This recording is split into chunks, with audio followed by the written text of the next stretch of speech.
everybody, and welcome to the last day of week 1 of Spring Forward.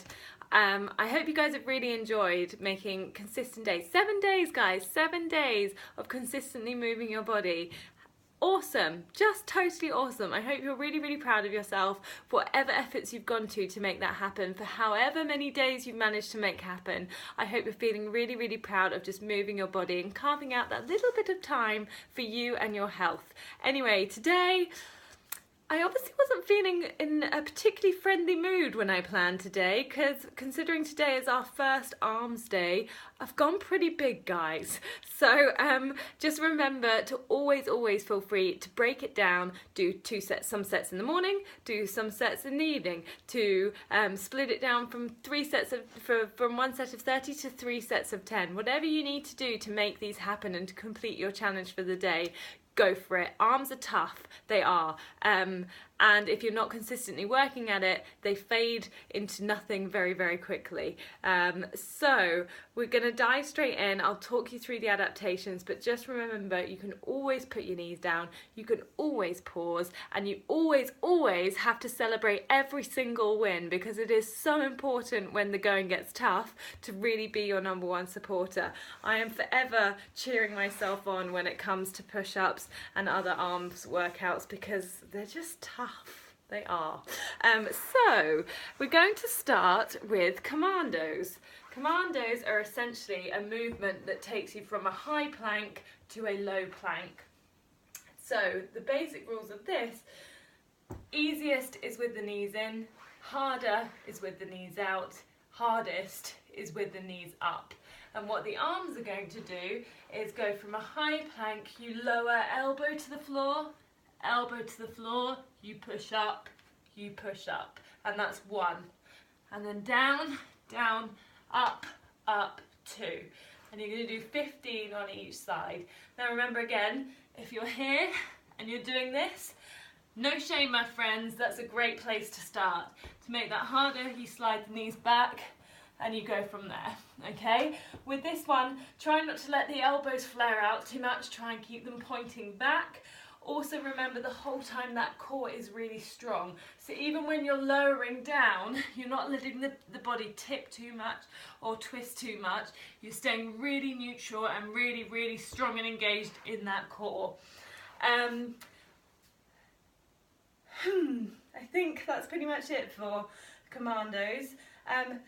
Again, pause and break if you need to. Then from there, we're moving on to narrow squat. Now, if you have your crib sheet, you'll see that I've changed the order of today a little bit.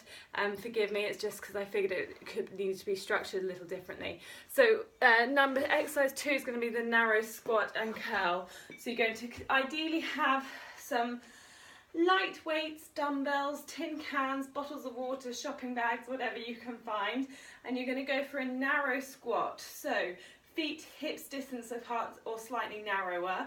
Remember, as you go down into that bend, knees start straight forward, they don't collapse in and they don't collapse too far out. If you are like me and you have tight ankles, in a narrow squat, when your feet are turning forward, you are going to have hardly any squat bend without your back rounding.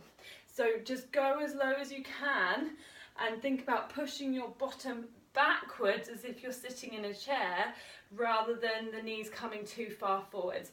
Only your knees, you don't want them to extend beyond the line of your toe. So you really want to think more about pushing that bottom backwards rather than coming up. And so that's what you're going to do. So you're going to drop down into a squat and you're going to come up with a curl. You're going to drop down to the squat, come up with a curl.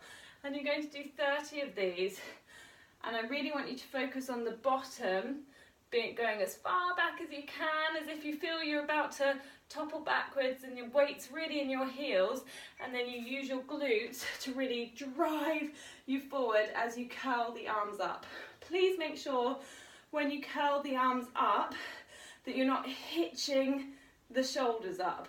You want to keep those shoulders pulled back and down, really engaging the muscles, the lower trapezius muscles here, so you're not overusing the muscles of the neck. So really think about shoulders being rolled back and down, open chest, elbows stay tight to the body, and you're going to squat down and curl up. 30 of those, please, folks. Nice and steady. Weight in your heels and really lean back into them. Okay, then we're going to move into hang on a minute. Commandos, narrow squat and curl. Then the next one, we've got push-ups, guys. Don't hate me, we're getting them out and done at number 3. So that's commandos, a little breather. Push-ups, we're going to have a little breather after this. So push-ups. You've got to learn to love the push-ups, guys, because it is such an incredible full body exercise. With this one, we're going to aim for tricep press-ups, which means that you keep your elbows tucked really tight to the chest and your hands relatively narrow. The wider the hands get, the more you're using the chest to do the exercise rather than the bingo wings to do the exercise. So keeping those elbows in and tucked really makes it a very arm-dominant exercise rather than too much of the chest. So, different ways to make this. The easiest way to start with this is in fact doing it against a wall, or I'm going to put it to the fireplace. And you're going to start hands against a wall or a fireplace. You walk your feet out to the point that you feel you can control it. Core is really tight and strong. Your elbows point down and then you come back up. And again, elbows point down and you come back up. This is significantly harder than it looks. Give it a go, you'll be surprised. Particularly if you're doing it as a real triceps press where the elbows stay tight to the ribs. If you take it wider, you'll find it much easier, I'd imagine. So find the point that's right for you. The next easiest, I shouldn't say easy because personally I don't think any of these are easy. Hang on. My cameraman skills are once again shining through. The next easiest is the box. So you're in the box position, core is strong, you hold it, this stays nice and solid, and you just bend the elbows back as you dip. And that is the next level, okay? From there, to make it harder, you simply slide the knees backwards, and then you can do that one. And that's where, again, elbows darting straight back, and you push up. Core is the key. Always with a push-up, the core is the key. When you push up, think about lifting your tummy rather than pushing through your arms. The next level, which is my favourite level, because this is what really enabled me to start being able to do full press-ups, is the halfway house. And with this one, you start in a high plank, you lower down with your knees up, and then you raise yourself up on your knees. So if I show you this from the side, you're in a nice high plank position, you lower slowly down, knees come down, you push up on your knees. So that's the halfway house. It's a great way to start training the strength towards a full push-up. And then of course, you have the full push-up, which I have to be honest, I'm dreading this moment because I've not done these in a long time. So you then have the full push-up, so straight, nice strong core, elbows dart back, and then you push up. Elbows dart back, and then you push up. Whoo-wee! I am going to do as many full as I can, but if I start feeling my core drop and my back sag and my form dip, I'm going to put my knees down and I'm going to move to that halfway house. And I really encourage you to do the same. Really encourage you to do what you can at the hardest level that you can, but only whilst your form is there with you. So that's 30 of those, guys. As I say, break them up, mix them up, do what you want, but get them done. You are going to feel so good when you get 30 push-ups boshed out. So then we have next a row and fly. So on the crib sheet we've just got row, but it is in fact a row and fly combined.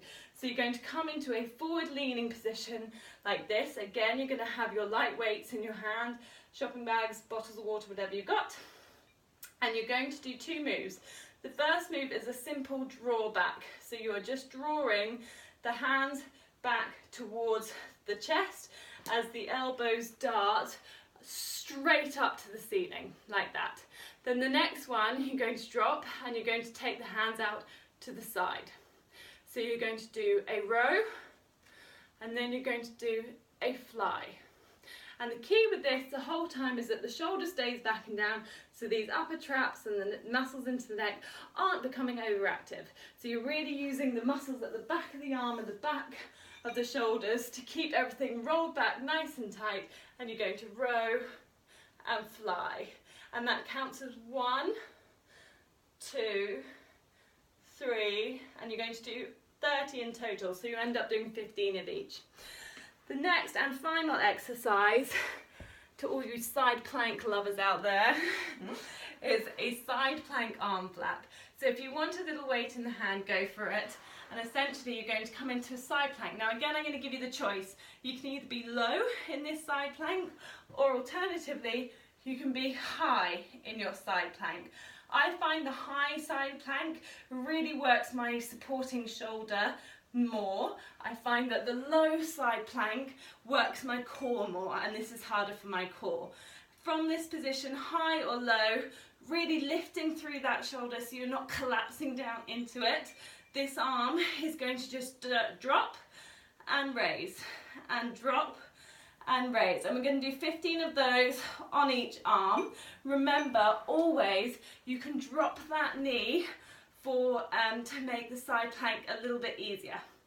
Okay, and 15, knee down or knee up, high plank, knee down or knee up. Really remember to push through your fingertips, lift through that arm, drop that knee if necessary. And again, with this arm, really think the whole time about rolling the shoulder back and down as you lift. Okay, so that is our first full arms day, guys. Please let me know how you get on. Please, if you feel any kind of struggle with it, do not be nasty to yourself. You are here, you are doing it, you have shown up, you are moving your body. That is all that matters. So do not worry about where you're at. Just know that you're taking steps forward from where you are, because you're here, and that's what this is all about. So I hope you enjoy your last day of week 1. I am not particularly looking forward to this arm session, but I'm going to share with you all when I've done it, how it felt, so we can all revel in that joy and smugness when it's done together. Bye all, see you soon.